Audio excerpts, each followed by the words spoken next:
Trojan Felly, what's up, man? USCJ here. It's the top of the morning. I hope everybody is getting ready to get up, get out, and make some things happen this morning. Listen, we got a couple of things to talk about, and listen, I do plan on at the end of this doing a brief, maybe 3 minute preview of the Utah State USC football game that's coming up this weekend. You guys know 8 p.m.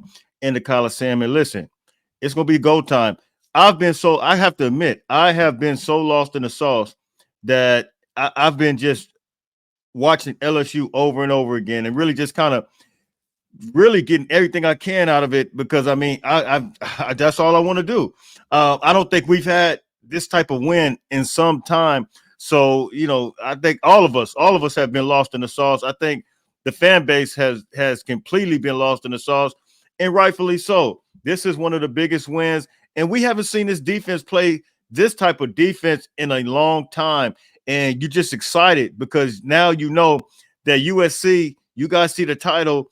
USC is really, I believe, on the brink of building a dynasty type team. And the reason I say that is because you guys know early on USC was able to get the recruits here, get these guys committed, but there were all kinds of different things that were taking place. Some guys wanted to see proof of concept.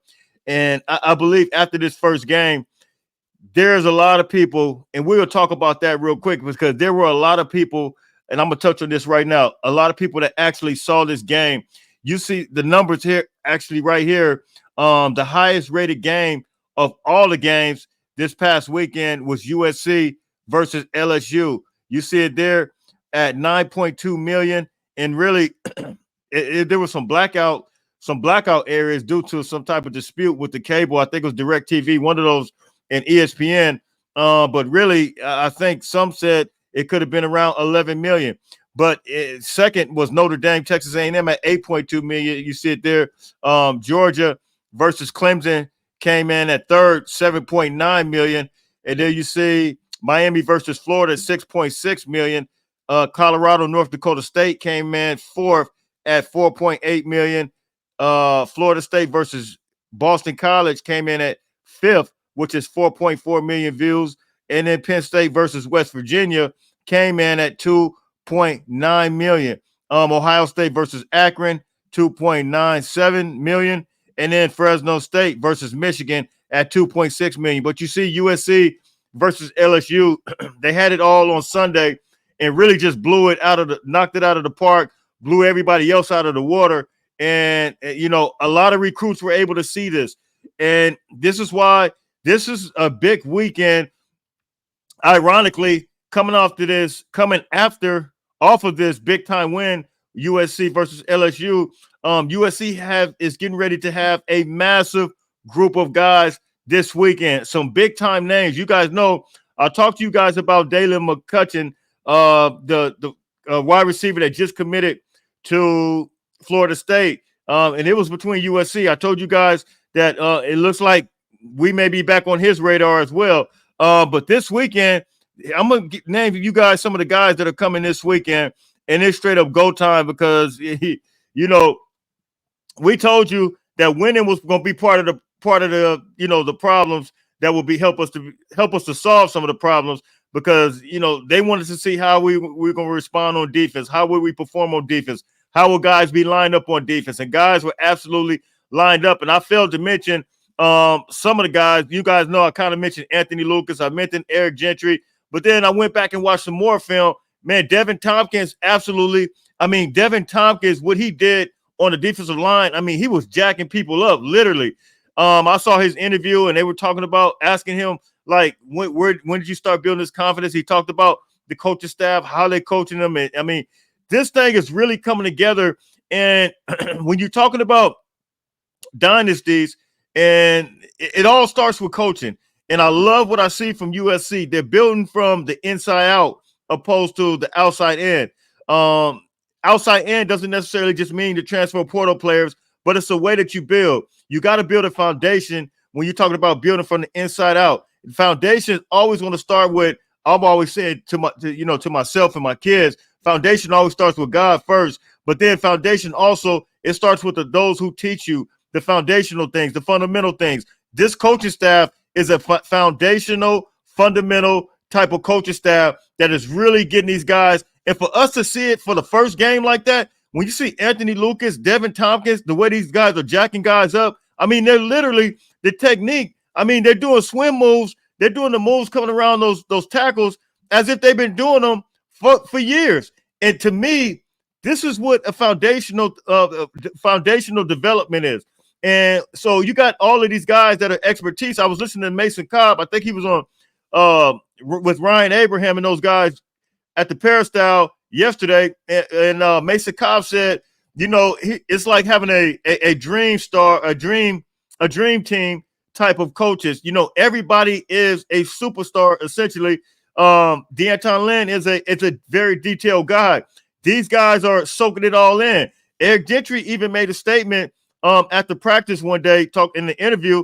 He said, you know, what changed? I mean, you know, this is not verbatim, but what changed? I mean, how are you guys really picking things up? He said, it's coaching. I mean, wow, the difference it makes with the coaching staff, it's unbelievable. And I saw somebody actually put something in my comments yesterday. Once again, he alluded to it's Lincoln's fault. Listen, I always state this. We never would have had this coaching staff if Lincoln didn't keep Alex Grinch for that 1 year. That one extra year gave us the opportunity to experience what we experienced with this LSU win. Look, we never would have saw Anthony Lucas. We never would have saw Devin Tompkins. We never would have saw D'Anton Lynn, Kamari Ramsey, all these guys on the field performing the way they perform because I don't believe all these pieces would have been in the play. I don't believe D'Anton Lynn would have been here. I don't believe Kamari Ramsey, John Humphreys, those guys would have been here. I don't believe these guys would have performed the way they performed against LSU if Alex Grinch wouldn't kept that one extra year.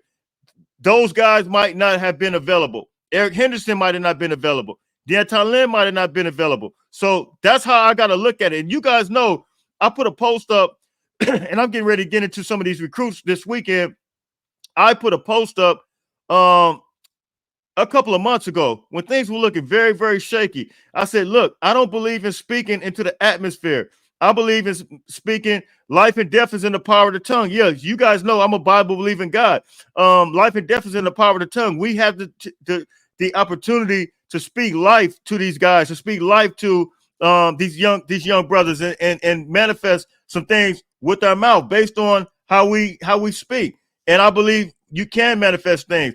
And I continue to speak positive. I continue to speak life with this program because I believe in them. I believe in Lincoln Riley. I believe in the coaching staff. Now we see this thing is happening and it's coming full circle. So now this weekend, and I got to talk about Caleb Williams and Reggie Bush. I'm going to get on that in just a second. I want to kind of close with that because that's special. It really is special. But now this weekend, we got big time names. I mean, big names coming this weekend. We got 5-star wide receiver, Jerome Miles. You guys remember me telling you about him? Corner Canyon, Utah, big time guy. He put his top 3 out, included USC. But here's what's ironic. After this LSU game, these 9.9 million people saw this game. Now it's like, I mean, I'm going to the list, but now it's like this list is loaded. I mean, guys from all over. I mean, 5-star guys. And by the way, I put a post up about it's go time for real now. And I put a post up, it was about Eric Henderson. Justice Terry liked that post. And you guys remember me telling you, I said USC is back into play with Justice Terry. I think he's not going to commit to December, but it's real deal go time. Proof of concept is here. So look, the names that are here now. So Jerome Miles, 5-star wide receiver. 3 stars, Elijah Vicona. You guys already know he's committed to USC already. But that's a 6'8" guy. He might be a 4-star by the time it's all said and done. 6'8", 355 pounds. He's absolutely ridiculous. I saw him the other day. He looks crazy. He looked like he just crushed somebody when he looked at him. But and then you got 5-star linebacker Ty Jackson. He's coming this weekend. 5-star linebacker. Then you got 5-star linebacker Madden Faramo. You guys know he's a local guy.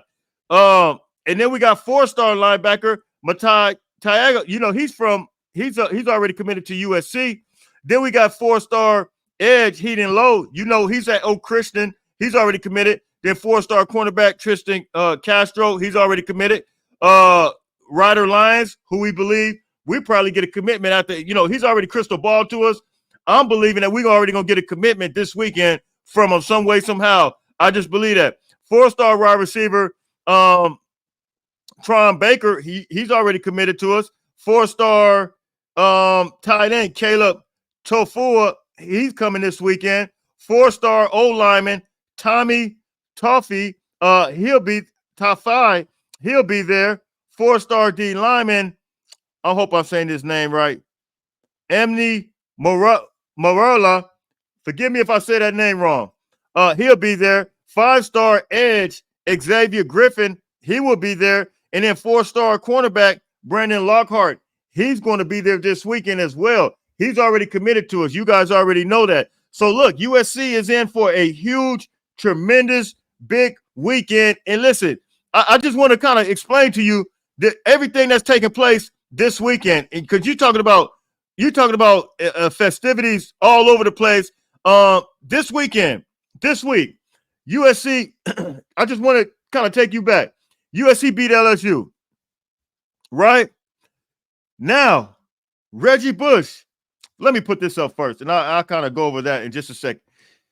Miller Moss, by the way, for those who didn't see this, you guys know I put everything up on Twitter, but Miller Moss, PFF put this up yesterday about Miller Moss, and Miller Moss actually, let me see if I can get this up for you guys real quick. You guys see it there. But anyway, Miller Moss had the highest PFF grade, and you guys see it there at a 93 his last 2 games. You guys know Miller Moss, he faced number 15 Louisville. He did it all against top 15 teams. He faced number 15 Louisville, and then he faced number 13 LSU. PFF grade with both of those teams, 93. And then he had 750 yards, 7 TDs, 1 INT between both of those games. And so, look, you're talking about a big-time quarterback. You know, a lot of people, they thought the Louisville game was a fluke. Listen, he came and did the exact same thing, even made it a little better with no INT at LSU. And listen, we could argue that LSU defense was just as good. They were more athletic, just as fast. They can't make the excuse that all those guys were opted out, like the bowl game, so-called bowl game. I told you guys, those guys from Louisville, all those guys didn't opt out. Miller Moss just balled out. It is what it is. He is what he is. They got to accept it. But Miller Moss, look, man, it's straight up go time. I'm excited about what I've been seeing from Miller Moss. Look, we got a real quarterback. Listen, USC is quarterback U. USC is wide receiver U. USC is running back U. Miller Moss is really falling right in line with all the other quarterbacks that come to USC. You guys know Carson Palmer, Matt Leinart. I mean, you could go down the list, whether it's Cody Kessler. I mean, it goes on and on and on. Mark Sanchez, Matt Barkley. I mean, it continues. John David Booty. It goes on and on and on. Miller Moss just falling right in line with all the other ones that put up big-time numbers. Caleb Williams as well. Now, speaking of Caleb Williams had his number retired, and it is straight up go time with Caleb Williams, man. You gotta salute him. He had his number retired, and it's put right there. You see in the peristyle, and you see Reggie Bush as well. Caleb Williams, number retired. Reggie Bush, number retired. And both of those guys are sitting side by side right there. Number 15 and number 13, man. So big salute to Caleb Williams. We thank Caleb Williams for everything that he's done at the USC football Trojans. He was a phenomenal guy. He won a Heisman. He fell right in line with all the other Trojans usually do, which is win Heismans, which is perform, throw up those big-time numbers, 4,000 yards.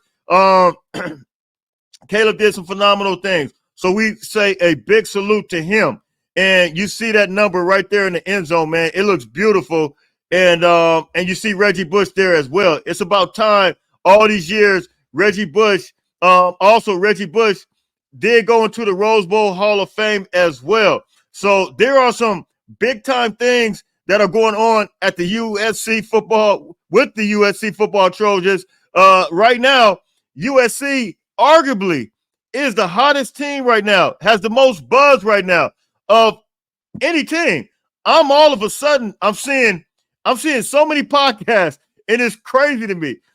While all the podcasts were talking crazy about USC, now I'm hearing multiple podcasts that are saying USC is the next one. I saw Josh Pate yesterday. Josh Pate, he can't even believe it. He is admitted now. He said it a couple of months ago that USC is no way that they can do this. They can turn this around in 1 year. They don't have the athletes. Listen, USCJ, excuse me. This is why you guys tune in to me, because I've been telling you, and I've been having some lost in the sauce, and I'm calling them lost in the sauce. They say you're sunshine puppy. You're sunshine puppy. Guess what? You're lost in the sauce. How about that? You are lost in the sweet and sour sauce. You're lost in the barbecue sauce, and you're lost in the tomato sauce. Listen, you are lost in the sauce because you couldn't recognize talent. All we needed somebody to do was tap that potential and really unlock that potential. And really, you see, Anthony Lucas looks like a madman. Devin Tompkins looked like a madman. He looked like guys that's been at Michigan, guys that's been at Georgia. These guys look incredible. And by the way, LSU offensive lineman, he has a concussion. Look, these guys been getting beat up on. And look, what can I say? These guys that have been taught technique within a matter of a couple of months, it started in the spring, now it carried over to the fall, and it's straight up go time. So look, man, there are some great things that are going on with the USC football Trojans, man. So you guys can drop those comments. You guys can tell me what you think. Now, this is going to be a little longer than what it. I'm going to try to keep it under 20 minutes. And so, which means I'll go for about another 4 minutes. But real quick, let me do this real quick because I've been lost in the sauce, and I apologize. I was on Carter, the Power Hour, which was the LSU guy. We did kind of a preview together. I was on his show. He was on my show. But this week, I'm just going to do a 3-minute preview. I don't think we need to take Utah State lightly at all. They got a quarterback, Bryson Barnes. You guys know he played at Utah, a very mobile quarterback, and apparently he's doing the same thing here at running. Even though they played against a lower level team, which is Robert Morris, those guys have some absolute wheels on them. They actually, for total offense last week, 646 yards total offense, Utah State. They had 3 turnovers, 23 first downs. They had the ball for 25 minutes and 33 seconds. I don't care who you're playing. 646 yards is a lot of yards. I'm not taking them for granted. Bryson Barnes is a mobile quarterback. He went for 11 for 21, 198 yards, 2 touchdowns, 1 INT last week. Also, he carried the ball for 5 times, 88 yards, 1 touchdown, and that was Bryson Barnes. Then they got a little speedy receiver / running back. That little dude, I saw him dip around the corner. His name is White. He went 3 receptions, 131 yards, 2 touchdowns. He's extremely fast. So look, I don't think this is a team that we could take lightly. I think that we will be prepared, but we'll see. I know I'll say this: they will challenge us on the edge. They got some transfer portal guys. The offensive linemen, they're not all that small. They're probably gonna be a smaller athletic compared to LSU, but I think it's a team that, as I stated, do not take lightly, man. We were just all lost in the sauce. I hope the team is not like the way I am and absolutely lost in the sauce and focus on what we did, because if they like me, we're in trouble. But I know that the coach is going to have them ready. So you guys can hit me in the comments. You guys can tell me what you think. Utah State is 1-0. We'll see what happens on the game, but I think we will be prepared. I would like to see us get a big-time early lead, and I would like to see other guys get in, backup guys. Like, for example, I like to see guys like Christian Pierce get in, who I saw absolutely fired up about special teams. He knocking people out all in the LSU game, which was crazy. I would like to see him get in at safety, do some things. Young guys like Braylon Conley, Marquise Gallegos, Jarvis Boatwright, all these young guys, Carlon Jones. I want to see some younger guys absolutely get in there. I want to see Walker Lyons get broken back into now that he's back from the mission and he has practice. But I want to see how he looks on the field because I'm very high on Walker Lyons. I'm very high on all the Thailands, really. You guys know Walter Matthews. I'm big time big on him. And of course, Joey Olsen. So I just want to see some of the younger guys. Brian Jackson, I really want to see him. I want to see some of these younger guys. So my hope is for this game that we come out with a big time lead. And once we get that lead, I would like to see us really move and groove with some of these younger guys. And really, even Michael Benuelos, I want to see how he gets broken in at the tackle spot because I believe he's going to be playing tackle. I want to see how some of these backup offensive linemen do. And I want to see even guys like Elijah Hughes. I just want to see some guys get in there, move and groove against a very, very decent team that will challenge our second string, challenge our backup guys, even challenge our first guys. But I think if we get ahead, we will have a balance to where we can put these guys in, man. So you can hit me in the comments, man. You guys can tell me what you think. It's USCJ32 on Instagram, USCJ32 on Twitter. Listen, happy Friday to everybody. Don't forget, like, share, subscribe. Everybody that comes on, make sure you hit that like button. Make sure you hit that subscribe button. You guys already know where you can find me. It's going to be USCJ32 on Instagram, USCJ32 on Twitter. Listen, until later on, I'm out of here. Everybody stay blessed. Fight on, fight on, fight on.